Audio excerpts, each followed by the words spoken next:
Welcome back, YouTube. Captain Quinn here with another fly tying episode from my fly tying series. Just going back into fly tying episodes past, we got the woolly bugger one, the bastardized woolly bugger, and I'm just scrolling through some of the comments. Chris Wands, dude, what happened to your hair? I cut it, Chris. What about flies? Okay, blue and black intruder. Thank you, Nick Robson. Favorite Kispiox fly, the mullet is gone. Yes, sorry to say. Okay, what are some recommendations here? Sweet bugger. Intruder pattern. Intruder pattern. Intruder. We got 3 intruder patterns, so that's what we're going to do next. We're going to do an intruder pattern. Thanks for your comments. Leave lots of comments before. I'm going to randomly scroll through here like this and it looks like the first fly of the series that I tied is going to go to a gentleman on YouTube by the name of Bob Reynolds, who commented on the first fly of the series, the woolly bastardized woolly bugger. So Bob Reynolds, if you could just private message me on the YouTube account, I will send you that fly. And so here we'll get started with an intruder. We are going to get started here by I got a size 6 Mustad streamer hook. There goes the choo-choo train. And I'm just going to quickly wrap down the shank of this hook. Trim off the tag. And I'm just going to go down to about where I'm going to cut the hook off for the trailing. Lever it with the barbell. So then I'll take the dental floss, or whatever the hell this stuff is that people use to attach trailing hooks, and I'll measure it out. I don't want it down too far, just long enough to slip over the shank of the trailing hook. That should do right about there. So I'll cut that off, and then I'm going to secure that in place. Now there's I've heard the argument before, oh, steelhead fishermen and their trailing hooks, fish take them deep, swallow them, blah blah blah blah, killing fish, and I don't know. I've never actually seen that happen, and actually a funny story, the deepest I've ever seen a steelhead swallow a fly was a dry fly, and it was right down his throat. Yeah, so I mean, it just depends on the fish, I suppose. Maybe you have another experience that you would like to share.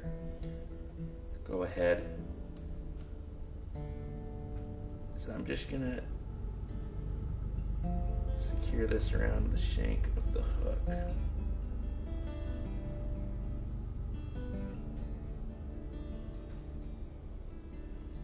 I'll wrap it all the way back. Trying to keep the thread on top of the hook, on top of the shank.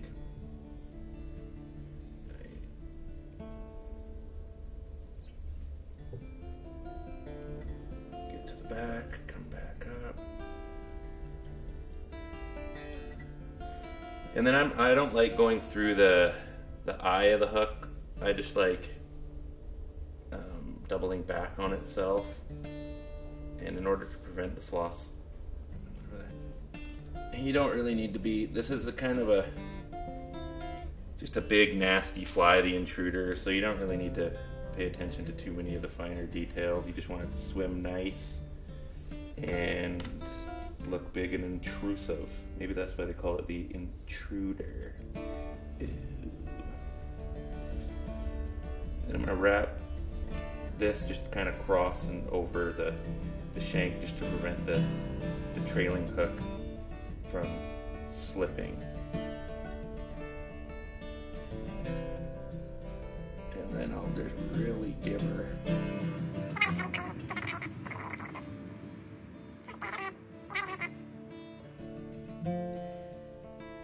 Okay, that should do. Then I'm going to take a barbell. I got a tungsten barbell here. I'm going to go ahead and throw that on the eye of the hook right now.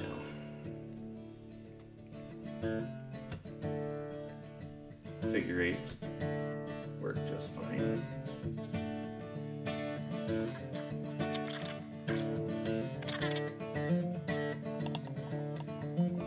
See what I mean about time consuming? Now I'm finally ready to tie my fly. And I will just throw a little disclaimer out there.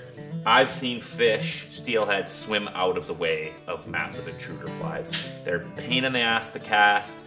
Sure, I've caught fish on them before, and people catch fish on them and they evoke an aggressive strike, but practicality-wise, they're not my fly of choice, and I hate casting them, but sometimes they're fun to tie. And if you're getting into fly tying, it's a fun fly to have some fun with.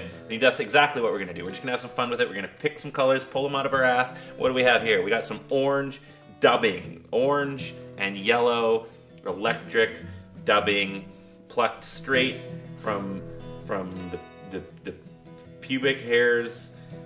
Again, I'm going to use that joke. I think that joke, that's probably the #1 used joke in fly tying, is that all referencing pubic hairs for certain materials, at least when I'm tying flies. I'm just going to take a big gob of it, pull it apart, and I'm going to go ahead and just twist it. I don't bother with dubbing loops. I'm just going to twist it around my thread. And then I'm going to make a big ball. Big, messy ball. That stuff, maybe a little bit more. And what this ball is going to do is, yes, it serves as the butt, but then also the materials that you put in front of this, whether it's ostrich or some kind of thin feather as sort of the hackle that goes around this big bally butt, this big butt ball. It'll drape over it and it'll just give it a little bit of extra action, and that's not looking very pretty right there, but who cares? I'm gonna take a little bit of green and just really just have fun with it, really Bob Ross in this fly, and I'm really just gonna get into it, have some fun now. And here we are, a little bit of green, because I don't know, why the hell not?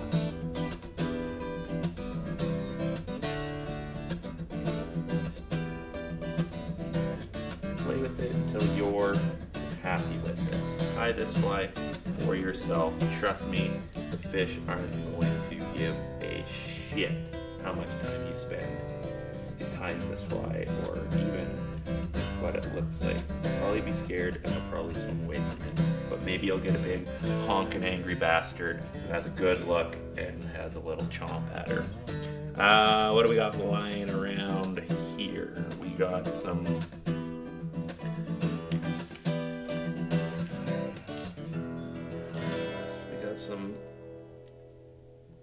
green marabou.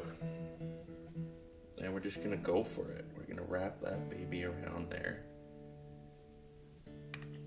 And we're gonna give her the 1-2 buckaroo.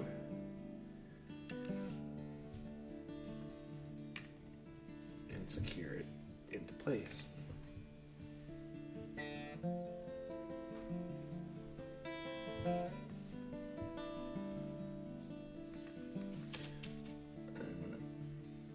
Tag, find maybe, what do we got here? Would this look good? No, I don't think that would look good. So I'm not going to use it. What the hell is this? That look good? Yeah, that might look good. Just a long, soft hackle. It's a little bit stiffer than marabou. And I'm just gonna, rather than messing around with some ostrich, oh, there's another fan. Give her a wrap. This purple kind of greeny combo thing going on here. I dig it. I dig it.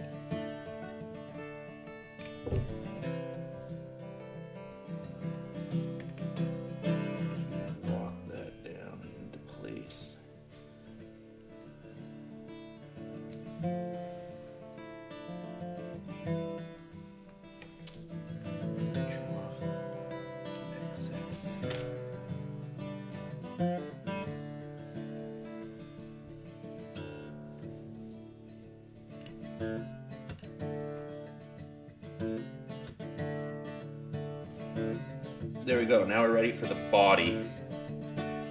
And I'm just going to use a nice silver body with a gold ribbing. So here's my silver body. Just take a nice chunk of that. That was probably way too much, but it is a schnitzel these days. Wrap that back. Now take some copper wire for the ribbing of this body, and I'm going to wrap that back. Right, I try to keep this material on the top of the shank of the hook, just to kind of keep things organized and looking good, like me.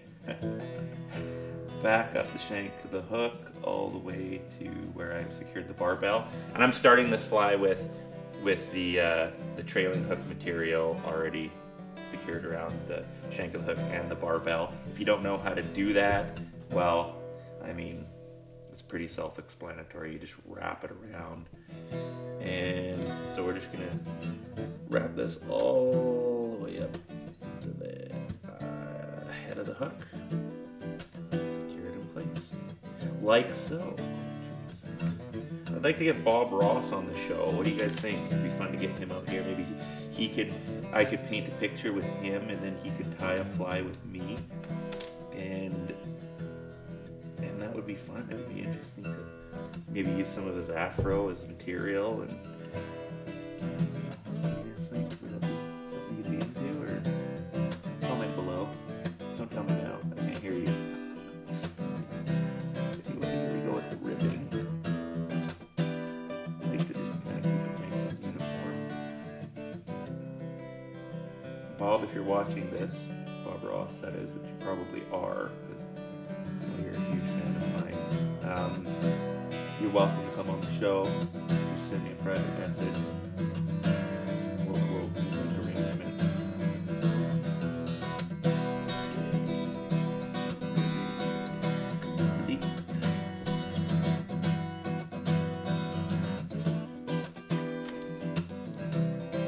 Now, it's important, a lot of people, I think, overdo it with materials. I know I'm certainly guilty of that when I first started, but it's like you got this nice, beautiful, silver, flashy body.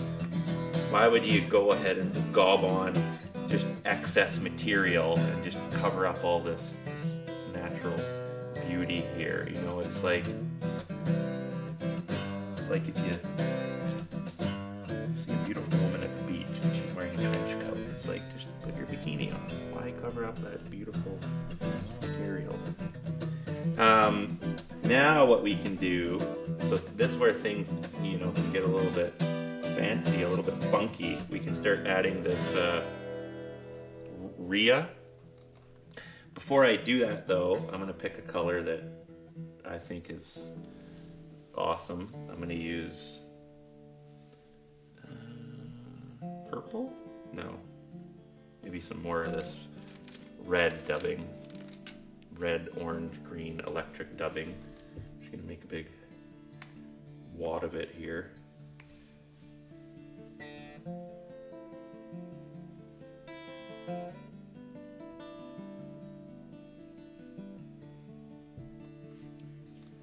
And then I'm going to maybe put a little schmackerel of marabou in there. What color? What color is it gonna be? It's probably the first color I grab. Oh, why don't we go with some purple?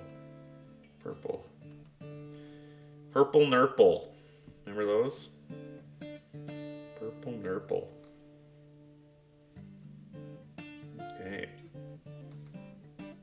Wrap that baby around there.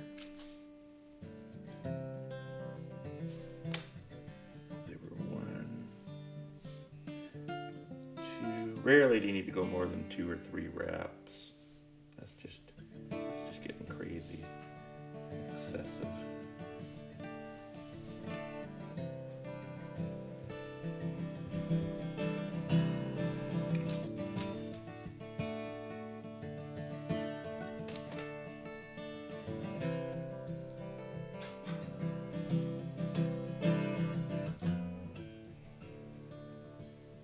Okay, We got some purple there.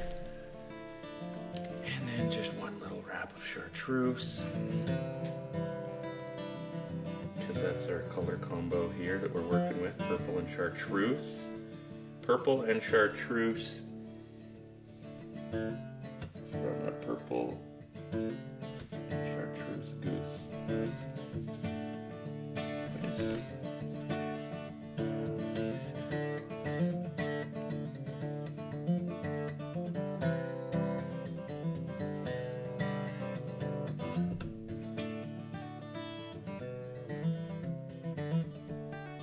Nice.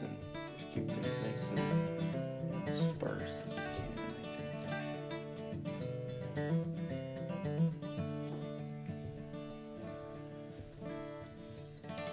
Okay, we're getting there. Almost done. You know what? We could even call it a wrap right now. If you wanted to get totally crazy, the option is available to you to do just that. Then we could do it with some rhea feathers. Gonorrhea. So yeah, gonorrhea feathers from the rare and endangered gonorrhea bird. That's actually where gonorrhea came from. A really testosterone riddled university boy found a rhea bird, and I'll let you fill in the blanks. So what I'm going to do is just make a dubbing loop with this bobbin, and what I'm going to do is I'm going to cut in some of these rhea feathers, like so. And then I'm going to take the ends of it, and I'm going to put the ends in the dubbing loop, just like this. I'm going to pull it kind of tight, and then I'm just going to, and just 1 or 2 wraps of that should do.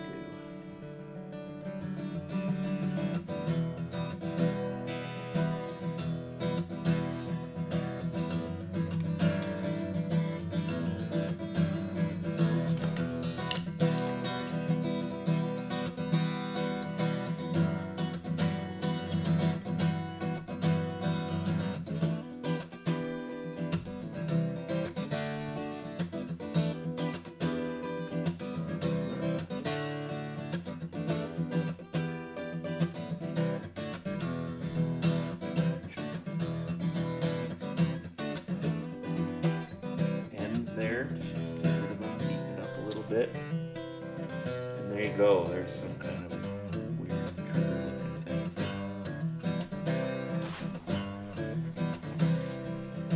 And we're done.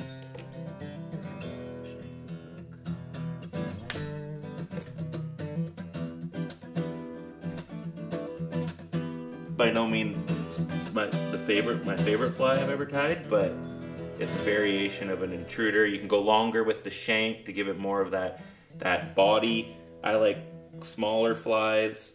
You can use anything for the hackles in the front or the back. And yeah, all you need to do is just attach the trailing hook and you're off to the races now. I like the yellow and purple color combination.